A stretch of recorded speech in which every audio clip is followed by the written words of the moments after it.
വൈഷ്ണവാംശഭൂതമായ ഒരു വീരപരാക്രമിയുടെ സങ്കല്പത്തിലുള്ള തെയ്യമാണ് ഊർപ്പഴശ്ശി. ഒരിക്കൽ മേലൂരെയും കീഴൂരെയും ദേവന്മാരും ആദിനാഥൻ വിഷ്ണു ഭഗവാനും കൂടി ചൂതും ചതുരംഗവും കളിക്കുകയായിരുന്നു. മേലൂരിളങ്കന്യാവ് അവിടെ ചെല്ലുകയും അവരോടൊപ്പം കളിയിൽ പങ്കെടുക്കുകയും ചെയ്തു. കളികളിൽ വിഷ്ണു ഭഗവാന് പരാജയമാണ് സംഭവിച്ചത്.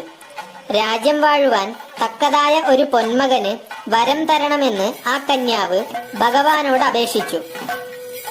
അതിനായി അവർ ലക്ഷ്യം കുറിച്ചു.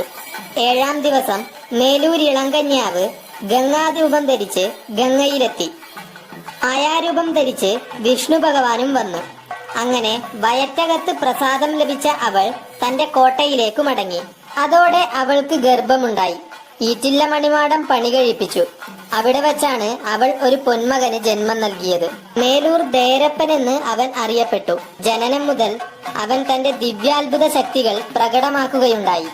പാലു കാച്ചിക്കൊടുക്കുവാൻ പാലു നൽകാതിരുന്ന അക്കമ്മയെയും ആഭരണമുണ്ടാക്കുന്നതിൽ നിന്ന് സ്വർണം കട്ടെടുത്ത പെരുന്തട്ടാനെയും ദേരപ്പൻ ശിക്ഷിച്ചു. തനിക്ക് അവകാശപ്പെട്ട അംഗവും ചുങ്കവും കൈയടക്കി വാഴുന്ന മുക്കാദം നാട്ടിലെ കാറക്കുന്നത്ത് ഇളയനായരെയും അയിമ്പത്തീരുകാതം നാട്ടിലെ ചെക്കിക്കാട്ട് ഉണ്ണിയാരക്കുറുപ്പിന്റെ മരുമകനെയും ദേരപ്പൻ കടാര തറച്ചു കൊന്നു കുടിപ്പക തീർത്തു. അങ്ങനെ മേലൂർ ദേരപ്പൻ ചുരിക കെട്ടി ചേകോനാകുവാൻ തീരുമാനിച്ചു. അവൻ കുന്ത്രുവാടി കൈമളോട് ചുരിക വാങ്ങി ആചാരപ്പെട്ടു.